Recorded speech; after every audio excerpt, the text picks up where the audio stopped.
ئازادی کوردستان و ژنانی گەنجی تێکۆشەر بە بۆنەی ڕۆژی جیهانی ژنانی زەحمەتکەش لە کوردستان و ڕۆژهەڵاتی ناوەڕاست و هەموو شوێنێکی جیهاندا سڵاو بۆ هەموو ئەو ژنانە دەنێرین وا بەرەنگاری دید و پێڕوانینی پیاوسەلارانە و سیستەمە داگیرکاریەکان دەبنەوە.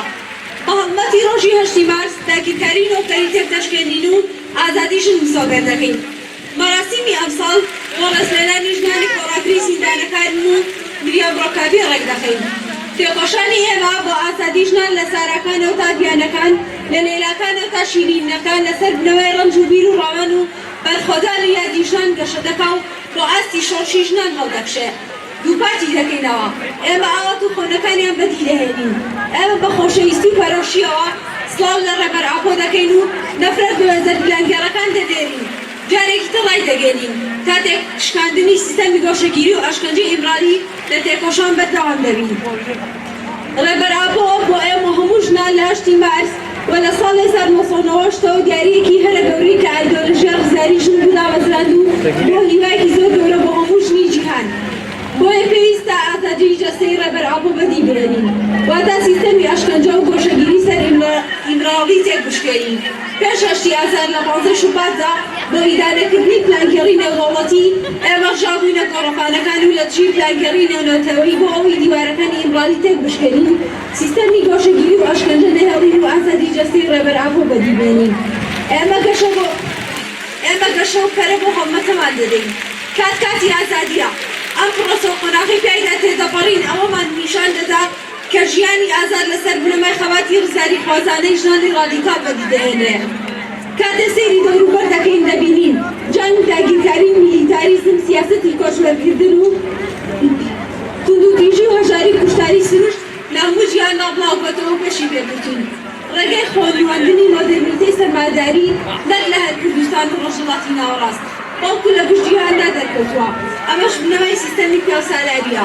ئەگەر سیستەمی جوانی پیاوسالاری و سەرمایەداری لە کوردستان و ئەفغانستان و ئۆکرانیا خۆی نیشان دەدا، ئەوە واتە ئاستی قەیران و گرژیان بە شێوەیەکی بەرچاو هەڵبشاوە و لە ئەنجامی ئەم قەیرانانەدا بە سەدان ژن لە ئەفغانستان بەدەستی تاڵیبان و ڕادەستکردنی ئەمریکا کوژران و فێدرال تا ئێستاش ڕووبەڕووی کۆمەڵکوژێکی گەورە دەبنەوە. دەسەڵاتی فاشیستی ئاکەبۆ مەهەبەش بە هەمان زیینەتی داعش و تاڵیبان بۆ فەرمانی ئەردۆغان لە هەلوو مەرجێکی زۆر دڵندانە و ئەشکەندە و دەستدرێژیدا هەزاران ژنی لە زیندانەکانی تورکیا کۆت کردووە. هەزاران ژنی خۆڕاگر لە زیندانەکانی تورکیا ڕووبەڕووی گەلکوژی بوونەتەوە. دوانمونەش گەری بە گەزەرە کە بەدەستی ئەقلیەتی ژنکوژی تورکیا لە زیندان دەستدرێژی کرایە سەر و لەژێر ئەشکەنجەدا شەهید کرا.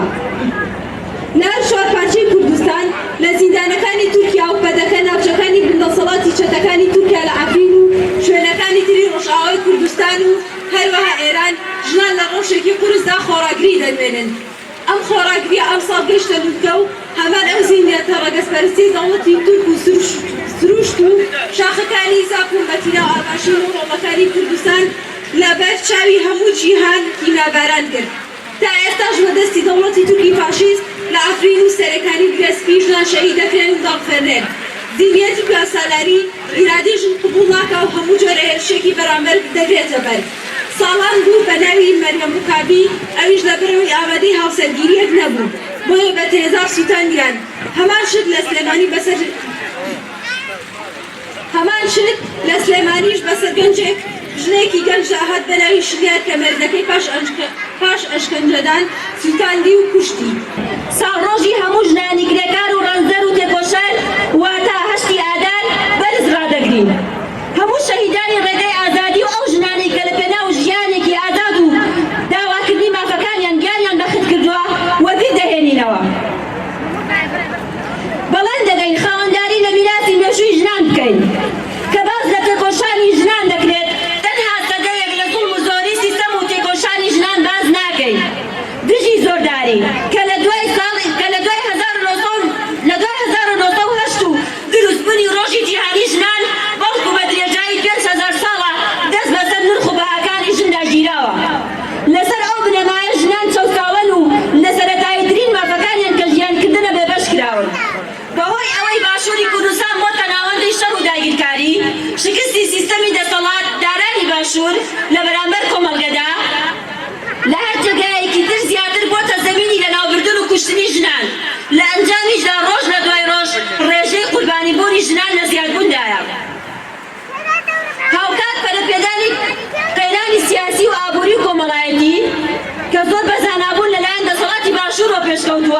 بۆ تۆ هۆکاری خراپتربوونی دۆخی ژنان زێنێتی کۆنەپارێزی کە ساڵە بەسەر کۆمەڵگادا ژن بە کەم و بچووک دەبینێت بە هەڵوێستی ڕەگەزبەرستانە بەرامبەر بە ژنان هەڵسوکەوت دەکەن سەرڕای ئەوەی کە ژن لە زۆر گۆڕەپانی هەمەلایانەی بەڕێوەبردن و پەروەردە و سیاسەت شان بەشانی پیاوان بگرە زیاتر تێکۆشان دەکەن بەڵام هەر وەکو هەبوونێکی جەستەیی بە عەقلی دەسەڵاتداری سەیری ژن دەکرێت بۆیە بەرەدان بە ئاسی تێکۆشان لە گۆڕەپانەکانی کۆمەڵایەتی و سیاسی و کولتوری مەرجە بۆ ئازادبوونی ژن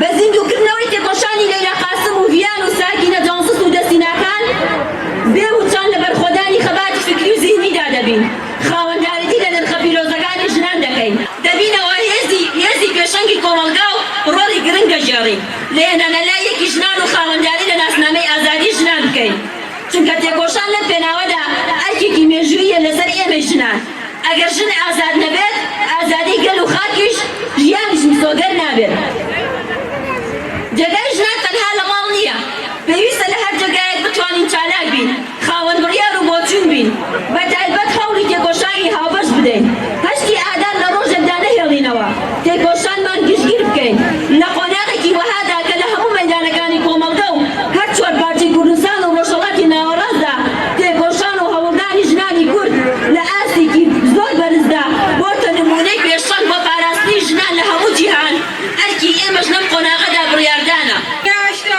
ژنان دسری دام برنجو دیروکی هشتی داره لیمانی خط جن آزاد ربارا پوش شهید تغییر آزادی برپایدار زندان گشتی گل کرد و به تایبت لهمو جن جهان پیروز بکن هیویدار مفروش بمد وسیله فیزیکی آزادی ربارا پوش سرکفتنا گل کرد بگومان دوام قلا برنجو دیکن دهمان دمی دا قلا تکوشین جن دیروکی دیکن جبر کود دنبال حرکت دیروکی دا پیشواچی فکری هر کوبر به عالی سیستم ظلم و سرداز و گهری نپر شعری و بنا جوا که جو هدیه گهری آجی بویا صدم ایدی هبون آجینه هدیه بباندون او به آتا گیرن سرمه اساسی از زینت های بقاسی 5000 سالان های 7000 سالان دوام دید